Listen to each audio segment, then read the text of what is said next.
Guys, this video is brought to you by freedomraffle.org. They are giving away a brand new Tesla Model S Plaid. We love doing giveaways and we love it when you guys win these cars. So head to freedomraffle.org to support our Afghan allies and hopefully win a brand new Plaid. All right, hello everyone. Welcome to Out of Spec Reviews. I am Max Patton. You join me in beautiful Southern California with the new Kia Niro EV. So, the Niro is back with a refresh for 2023. Primarily, it is a facelift. So they've changed the subframe and they've made the actual outside of the car look a lot better. Now, like I said, this is the EV specific variant. So in terms of those specs, well, honestly, it's pretty similar. We have a 64.8 kilowatt hour battery, like last time around. That's actually giving, they say this time, more range, 253 miles of range. There's also an optional heat pump you can get now, and there is that similar front wheel drive only setup. You cannot get all wheel drive in this. So there's a motor powering the front wheels. It's gonna give you 150 kilowatts of output. That translates to 201 horsepower. I think it provides about 250 pound-feet of torque. And of course, to prove that this is the electric one, I will show that this Niro, like the last one, has that front charging port. Notably, this time you get vehicle to load, just like the EV6 with Kia. So that's that funky little dongle port you can plug in here. You get a 120 volt outlet out of that. So that's a, super cool feature. But unlike the EV6, which is going to be priced cheaper than, by the way, Kia won't tell me the exact price, this doesn't have super fast charging in. So the EV6, right, has 800 volts on its battery architecture, meaning that it can actually charge the car from 10 to 80% in 18 minutes at the right charger. This guy, it's still going to take you 45 minutes because the peak charging rate is only 85 kilowatts. So it's still DC fast charging capable. I want to say a huge thank you to Sparrow World for sponsoring today's video. Hey, these guys are doing something pretty incredible. They are supporting our forgotten Afghan allies through this wonderful charity, which you can find on freedomraffle.org. All you have to do is purchase a $150 ticket and you're immediately entered to win a Tesla Model S Plaid. Guess what? Sparrow World already has the Plaid, so as soon as you win the raffle, it shouldn't take long for you to get the car. On top of that, you have the best chances ever that I've seen of winning one of these cars in the raffles that we've done here. And that's because Sparrow World has only sold about 20% of their tickets coming up to their deadline October 1st. So all you have to do is head to freedomraffle.org to support our forgotten Afghan allies by purchasing some tickets. And of course, you're entered to win that awesome Model S Plaid. Best of luck and thank you to Sparrow Worldwide for sponsoring today's video. So you don't get those breakneck charging speeds like the EV6, and generally, while the styling is updated to be bolder, in my opinion, it's more conservative, as you can see, than that super futuristic design. Some notable elements I'd like to point out, the headlights. The DRL is this, what Kia calls a heartbeat pattern, because basically it's like a graph in a doctor's office, kind of a weird analogy for them to make, I think, but it looks cool, it's distinctive, and I like that a lot. It's Kia, of course, so you still get that tiger nose grille. This time it's been kind of updated to have that bolder look. The whole front end of the vehicle, in my opinion, looks very sharp. But let's turn around the side, and there's another distinctive element that Kia really wants you to know about, and that is the aero blade. Yes, you got it. This is shades of Cadillac, shades of the smart aero blade. Basically, this is like a two-tone option, so it's cosmetic, right? Because it's different from the rest of the car. It can be body color, but on this electric version, it's gray on the Kia Niro EV. And it's not just a cosmetic thing. They say it's functional. They say that basically, because the C-pillar is the aero blade, air can go through here and exit out the taillight, and supposedly that contributes to a better coefficient of drag. On this vehicle, it is 0.29, even with that new kind of angular boxy design. You're also getting, new to Niro, I believe, a power tailgate. That power tailgate is offering, well, 22.8 cubic feet of space on the trunk. You fold down these 60/40 rear folding seats, you're gonna get 64 cubic feet. That's pretty competitive. And in terms of rivals, well, what are we talking about here? Volkswagen ID4, Chevy Bolt EUV, I would say Toyota BZ4X.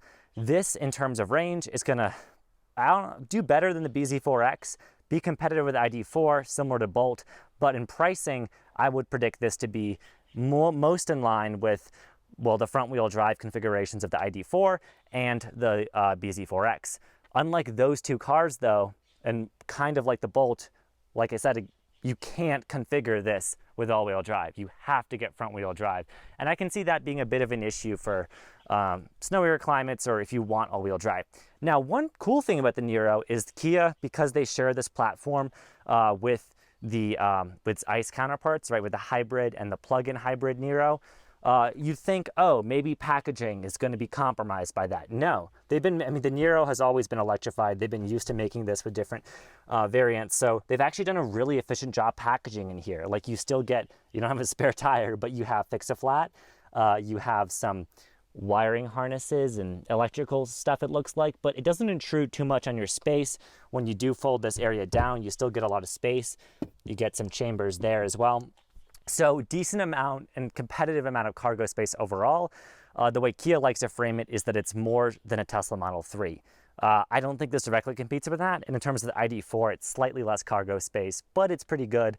And this vehicle is still a compact wheelbase. That's part of the reason, by the way, that this is not super fast charging. It's not like the EV6. That ENGP architecture is just frankly too big. It requires too long of a wheelbase for this platform of vehicle. They just weren't able to fit it in with the wiring harnesses, with everything that would require for that, bleeding edge architecture. But I'm gonna step in the inside and just show you a little bit of that with Niro. So this Niro EV that we're driving today is configured pretty highly. So I'm going to start it up because it's an EV and there's no cost to me idling, or practically very little compared to an engine. It is the standard Kia entertainment system, infotainment, what have you. I'm going to turn the climate control off, and you can see, unfortunately, that I basically have to do that through this. I like the way this looks. This is a carryover from their other newer vehicles like EV6. Looks cool, but basically, right, this knob has to serve double duty. Right now it's temperature control. If I want to change my volume with it, well, I have to change the mode of the screen. So functionally, I think it's a bit compromised, but it undeniably looks very cool. You have your hazards, of course. So these screens, your setup is two 10-inch screens, giving you a lot of, screens, as all modern cars do. And then you have a heads-up display. I'm not sure how well that'll show up on camera, but I found it to be very sharp. I can't tell you too many things about the driving impressions of the vehicle, but this is just a teaser. If you want to see that full driving video, well, that's coming up with embargo later in October, so just be on the lookout for that. But in terms of, the specs, what I've kind of gone over, all that stands.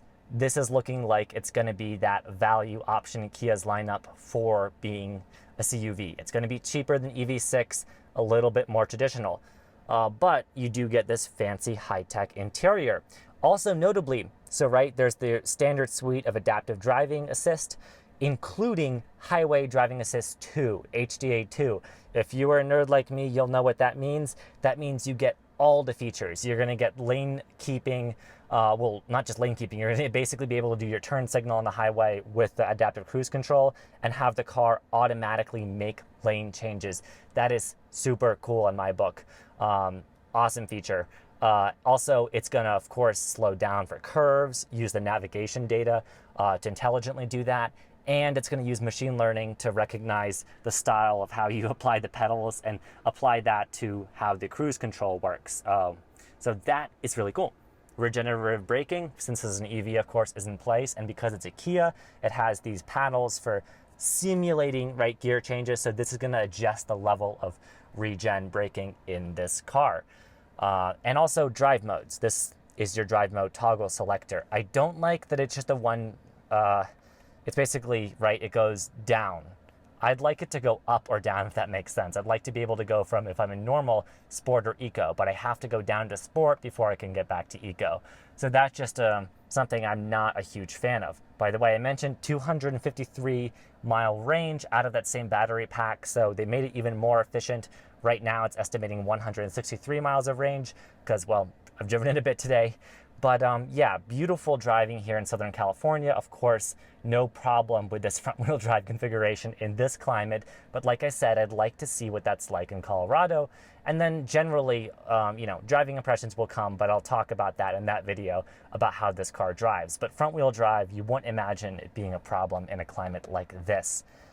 So your standard controls here. The overall design of the interior is what Kia says, it's called Opposites United. It's their design philosophy. Basically, they have both horizontal and diagonal lines. Yeah, it's a lot of talk. I think it looks cool. Your vents are very modern. This applies to the rear seats as well. By the way, I sat in these rear seats. I'm a 6'2" passenger, and I was reasonably comfortable, which is good. So legroom and headroom are all, I think, competitive, even with this option, which has a sunroof. It's not a panoramic sunroof. It's still just a standard kind of standard size one, but it's very nice, and it's yeah, well configured. This is a well appointed car. Pricing, like I said, don't know yet. We'll let you know as soon as we do, but I'm guessing starting low to mid 40s, maybe going up to just under 50,000. Hopefully maybe even cheaper, because EV6 can kind of intersect that. And this is in some ways a lower tech car than EV6, but nonetheless a very practical and cool car in that space. So I will step out of the interior again and just kind of give you one more look at the vehicle. And so yeah, I have been really impressed by the Niro EV. Niro overall, right? What is Kia doing? Well, they're just giving buyers options. They want to let you know that it's okay to get a normal hybrid, a plug-in hybrid, or this full battery EV version, depending on what suits you. It's not the most bleeding edge battery electric vehicle, but well, standing next to something like the Toyota BZ4X, which is also not the most bleeding edge, I think this is quite competitive. And I can't wait to show you how it drives in that later video. By the way, you can see what I mean, what I mentioned earlier, that cool heartbeat DRL. Oh, see, that's really cool. I'm glad it's showing up on camera. It's a little bit medical, a little bit institutional, kind of weird, but it just looks so cool. I would say lightning bolt, that might be some sexier branding if Kia wants some input from me. But yeah, really cool car, even in this kind of white paint scheme with that contrasting arrow blade. Super awesome job, I think they did on the design refresh. But those are my impressions of the Niro, just kind of a walk around tour of it. What do y'all think? Well, let us know. I've been Max Patton with Out of Spec Reviews, and there will be more content on Kia Niro, and of course, all of the EV space coming up for you guys very shortly, so stay tuned. Thanks so much.